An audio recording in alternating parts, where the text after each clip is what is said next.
श्रीनाथ जी, गुरु गोरखनाथ जी के चरणों में आदेश आदेश आदेश। महामाई महाकाली भैरव बाबा भगवान दत्तात्रेय जी नवनाथ 84 सिद्धों के चरणों में आदेश आदेश आदेश। अलख निरंजन हर हर महादेव। मैं एस्ट्रो मित्र प्रवीण आप सभी का स्वागत करता हूं। आज बात करेंगे कन्या राशि के लिए दिसंबर महीना कैसा रहेगा। 12 राशियों का दिसंबर महीना पूरे होने के बाद अगले साल कैसा रहेगा इसके बारे में बताएंगे, एक एक राशि के बारे में। अभी बात करते हैं कन्या राशि की दिसंबर माह की। देखिए 25 तारीख तक शुक्र देव आप पर सबसे ज्यादा कृपा बरसाएंगे। 25 तारीख के बाद शुक्र देव वृश्चिक राशि में आ जाएंगे।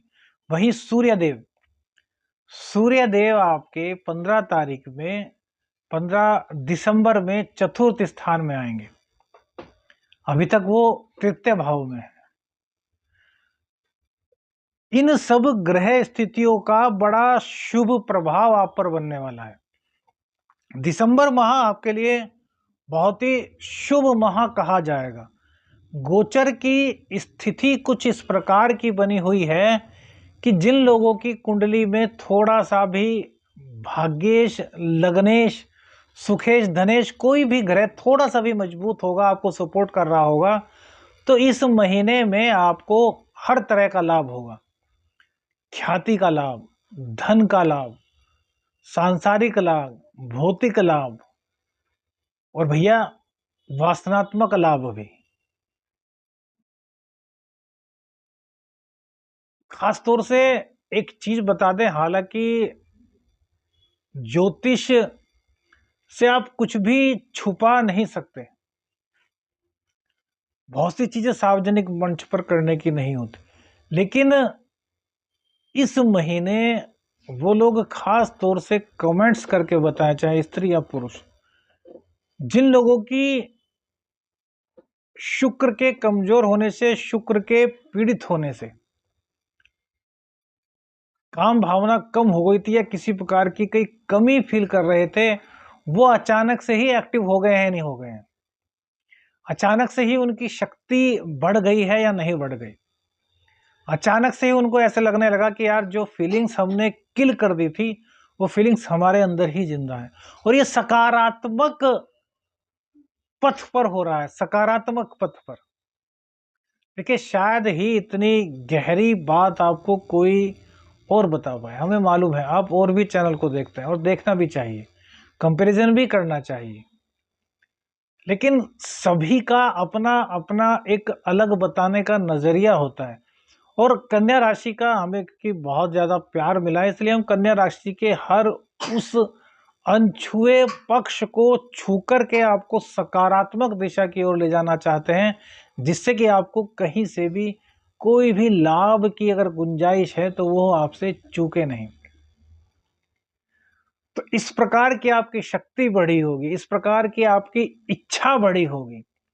अब तक शुक्रदेव कई दिनों से, कई महीनों से किसी न किसी तरीके से कहीं ना कहीं कुछ ना कुछ पीड़ित हो रहे थे, लेकिन इस वक्त शुक्रदेव सूर्य और मंगल और साथ में केतु के बीच में है।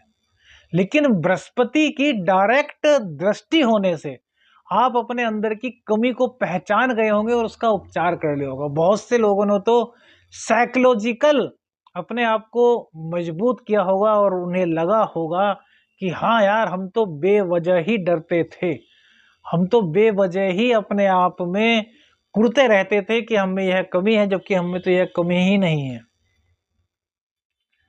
जिन जिन लोगों के साथ हुआ है भैया वो बताइए, स्त्री हो या पुरुष, क्योंकि कुंडली सबके लिए समान होती है। पति पत्नी में जब अंतर करना हो तो बृहस्पति और शुक्र की बात होती है, लेकिन जहां पर बात एक समूह की आती है वहां पर इस चीज में भेद नहीं। तो दोनों की ही जो भावना है वो जागृत हुई है। इसके अलावा आप देखिए शुक्रदेव की कृपा आप पर जैसे जैसे बढ़ रही है। अब शुक्रदेव 9 डिग्री के हो चुके हैं, अब 10, 11, 12 डिग्री पर पहुंचेंगे। 25 तारीख तक इनका शुक्रदेव का अपनी मूल त्रिकोण राशि में गोचर रहेगा, तो आपके भाग्य को मजबूत करेगा। आप में से बहुत सारे लोग धर्म की ओर भी बढ़े होंगे, धार्मिक कार्यों में आपकी प्रवृत्ति बढ़ी होगी। आपको किसी ने कहा ही नहीं होगा, लेकिन आपने अचानक से किसी भी चैनल पर जो भी आप कार्यक्रम देखते होंगे उसमें से आप 10 और कार्यक्रम देखते हैं, तो अचानक से एक कार्यक्रम आपका देखने का मन करता होगा कि यार भक्ति का कार्यक्रम भी देखा जाए। या आप स्क्रॉल डाउन कर रहे हैं, ब्राउज कर रहे हैं और वहाँ पर कोई भक्ति का एकदम से वीडियो आ गया, अब वो चाहे आध्यात्मिक हो, स्पिरिचुअल हो या फिर भजन कीर्तन हो, वो कुछ भी हो, कहीं ना कहीं धर्म से जुड़ा हुआ, एस्ट्रोलॉजी हो, टैरो हो, कुछ भी हो, उसमें आप अनायास ही रुक जाते होंगे, यह देखना चाहिए। यह है शुक्रदेव का प्रभाव। अब तक आपने दीपावली के आसपास भी काफी अच्छे पैसे कमाए, उसके बाद थोड़ा टाइम खराब हुआ तो आपके पैसे वेस्ट हुए, लेकिन उस टाइम पर आप संचय नहीं कर पाए होंगे। लेकिन अब आपके मन में यह बात आई होगी कि यार थोड़ा संचय भी करना चाहिए, क्योंकि बृहस्पति शुक्र को देख रहे हैं, शुक्र बृहस्पति को देख रहे हैं। और तो और इन चीजों को भी छोड़िए, यह आपकी जीवन के एक कहते हैं ना कि नब्ज पकड़ने वाली बात, वो पकड़ रहे हैं। अब देखिए, जिनका भाग्य अच्छा है, जिनकी कुंडली में बहुत अच्छी स्थिति चल रही है, उनको ये लाभ बहुत बड़ी मात्रा में दिखाई दे रहे होंगे, और जिनका भाग्य खराब चल रहा है, जिनकी कुंडली में दशाएं खराब चल रही हैं, उनको कहीं ना कहीं 5%, 7%, हो सकता है किसी को 2% भी, कोई बहुत बेकार दशाएं होंगे, दिखाई दे रहा होगा, लेकिन दिखाई सबको दे रहा होगा। कोई 1 रुपया बचा रहा होगा तो कोई 1 करोड़, कोई 1 अरब, वो सबका अपना अपना कुंडली का प्रारब्ध का सब हिसाब किताब है, लेकिन हो रहा होगा, क्योंकि शुक्र देव कन्या राशि, खास तौर से कन्या लग्न और कन्या राशि की बात कर रहे हैं, वो इनको लाभ दे ही रहे होंगे। कहीं ना कहीं आपको कोई ऐसा व्यक्ति मिल सकता है इस दौरान जो आपकी जिंदगी को बदलते, आप किसी गुरु से, किसी एस्ट्रोलॉजर से, किसी आध्यात्मिक व्यक्ति से, किसी आध्यात्मिक महिला से आपकी मुलाकात होगी जो आपको आगे बढ़ाएगी। और एक चीज और ध्यान रखिए कि इस दौरान, इस गोचर के दौरान किसी भी महिला का अपमान आपको नहीं करना। महिला का अपमान करेंगे भैया तो अपने सौभाग्य को बिल्कुल क्षीण खत्म कर देंगे, शून्य कर देंगे, अपनी सेविंग को खत्म कर देंगे, अपनी इनकम को खत्म कर देंगे। इस बात का आपको बहुत ज्यादा ध्यान रखना है, पुरुषों के लिए नहीं, स्त्रियों के लिए भी। स्त्रियों को भी दूसरी स्त्रियों का सम्मान करना है, क्योंकि शुक्र सभी स्त्रियां हैं। अब इसका मतलब यह नहीं कि स्त्रियां ये कहें कि अच्छा पति के नहीं सुनेंगे, तो भैया ऐसा नहीं है। हमने कहा है कि सम्मान अधिक बढ़ा दीजिए, अपमान किसी का भी मत कीजिए। तो यहाँ पर शुक्रदेव आपको भाग्य की सौगात देंगे, भाग्य के बल पर आपके सारे कार्य बनेंगे। उसके बाद शुक्रदेव आपको संचय कराएंगे, गुप्त धन भी है दिलाएंगे, अचानक से धन लाभ भी आपको दिलाएंगे, क्योंकि बृहस्पति वक्री हैं और शुक्रदेव और गुरु और शुक्र आमने सामने एक दूसरे को देख रहे हैं। सम सप्तक का बहुत ही कल्याणकारी योग बन रहा है। गुरुदेव अष्टम में है तो गूढ़ ज्ञान से जुड़ेंगे, गुरुदेव और शुक्रदेव आमने सामने हैं तो स्पिरिचुअल लाइफ में आपकी तरक्की होगी। ज्ञान विज्ञान जो क्षेत्र में जो रिसर्च करते हैं उनको काफ़ी लाभ होने वाला है, साधनाओं में आपको काफ़ी लाभ होने वाला है, सिद्धि मिल सकती है, कोई ऐसा साधक मिल सकता है जो आपको साधनाएं सिखाए। आप बहुत दिन से तलाश कर रहे थे किसी ऐसे साधक की जो आपको साधनाएं सिखा सके, वो ऐसा कोई साधक आपको मिल सकता है। कहीं ना कहीं सुई आपकी स्पिरिचुअल लाइफ, आपकी आर्थिक लाइफ, हर चीज को बहुत ही अच्छे तरीके से आगे बढ़ाने में सहयोग कर रही है। इसके पीछे बुध देवता भी पूर्ण रूप से कारक है। अब देखिए, एक चीज और है कि शुक्र से लाभ लेना है तो बुध को मजबूत करना बहुत आवश्यक है। और कन्या राशि में शुक्र को मजबूत करने के साथ साथ, क्योंकि कन्या राशि में लग्नेश भी होते हैं और दशमेश भी होते हैं बुध देव, तो सबसे पहले बुध को मजबूत कीजिए। बुध को मजबूत करने के लिए पन्ना धारण कर सकते हैं, हरी घास पर रोज आज चलना शुरू कर सकते हैं। जो कहते हैं हम पन्ना अफोर्ड नहीं कर सकते, भैया हरी घास पर रोजाना सुबह के टाइम चलें, कम से कम 6 मिनट गणेश जी की आराधना करें, गणेश जी को दूर्वा अर्पित करें, तो इससे बुध मजबूत होगा। क्योंकि बुध आपकी कुंडली में पीड़ित है, बुध आपकी कुंडली में कमजोर है, तो भी आपको गोचर का अच्छी तरीके से लाभ नहीं मिल पाएगा। इन चीजों को समझिए कि गोचर के अच्छे गोचर का लाभ आपको क्यों नहीं मिल पाता। कुंडली में कौन सा आपका ग्रह जो है वो पीड़ित है, कौन सा ग्रह जो आपका कमजोर है, डिग्री जिसकी कमजोर होंगी वो क्या कर पाएगा। अब सामने परिस्थितियां पहलवान बन करके आ रहे हैं और आपका जो उससे लड़ना है परिस्थिति से, जो पहलवान जैसी परिस्थिति से लड़ना है, तो गामा पहलवान चाहिए ना, और गामा पहलवान को लड़ना है तो उसके अंदर ताकत होनी चाहिए। अब बुध देव आपके लगने से आपके कमजोर हो गए तो फिर वो कैसे लड़ पाएंगे, तो फिर वहां स्थिति खराब हो जाएगी ना। समझना है कि कैसे अपने जीवन को अच्छा करें, तो लग्नेश को हमेशा मजबूत रखना चाहिए, इस बात का आपको ध्यान रखें। बुध को, जिनकी भी कुंडली मेष से लेकर मीन तक, शुक्रदेव को मजबूत जो चाहते हैं, सुख सुविधाएं जो चाहते हैं, उनको बुध को मजबूत अवश्य करना चाहिए। बहुत से लोग कहेंगे जी हम हमारी कुंडली में बुध अकारक है। भाई किसी और लगन की कुंडली हुई उसमें बुध जो है अकारक है तो ठीक है भैया, आप रत्न मत पहनिए, हरी घास पर चल सकते हैं। बुध के बिना कौन जी सकता है? अकारक है वो बात अलग है, लेकिन उनका महत्व तो है, क्योंकि बुध देव ही तो बुद्धि को प्रेजेंट करते हैं। राजकुमार राजा के बाद जो युवराज कहा गया है वो बुध देवता को ही तो कहा गया है। सूर्य और बुध हमेशा एक साथ क्यों रहते हैं? युवराज हैं वो, पिता के साथ चलते हैं। तो भैया बुध को मजबूत कीजिए। अब सूर्य और मंगल की बात करें, सूर्य चतुर्थ स्थान में 15 तारीख के बाद आ जाएंगे। 12वें का चतुर्थ स्थान में आना आपके सुखों में बढ़ोतरी क्या कराएगा? विदेश आपको भेजेंगे, विदेश जाने में आपका खर्च कराएंगे, लेकिन इनकम भी आपकी बहुत अच्छी करा देंगे वहां से। सूर्य वहां पर चतुर्थ स्थान में बैठ करके दशम स्थान को देखेंगे तो राजनीति में आपकी सफलताओं का योग बनाएंगे, राजनीति में आप अपना परचम लहरा देंगे। कोई मंत्री पद मिल सकता है आपको, कोई भी अच्छा पद। मंत्री पद से मतलब है हमारा, अब आपके अंदर इतनी एबिलिटी है कि आप मंत्री बन सके तो मंत्री बनेंगे, या फिर राजनीति में आप जिस स्तर पर हैं उस स्तर से जो अच्छा वहां का और ऊंचा पद होगा वो आपको प्राप्त होगा। राहु देवता की दृष्टि 11वें स्थान पर रहेगी तो अचानक से धन प्राप्ति के योग बनेंगे।